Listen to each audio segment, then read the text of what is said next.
Here's why your Snapchat recap is not showing. Hi everyone, I'm here to assist you today. Without any delay, let's jump right in. First, open Snapchat on your device. Let's see where you find your recap. Click on Memories, which is the gallery option. Then you will find your recap at the top. In my case, it's random day a year before, but if it was end of the here you will find 2025 recap. In here you will need to simply click on it and you will be able to view recap.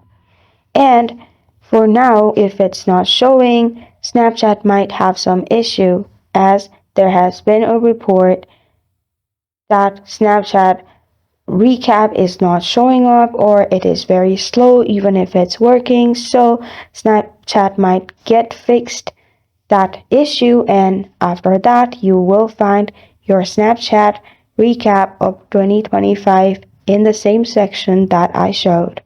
And this is why your Snapchat recap is not showing. Thank you for joining me today. If this video helps you out, please leave a like and subscribe for more. Got a question or want to suggest a topic? Comment below. Thank you for watching.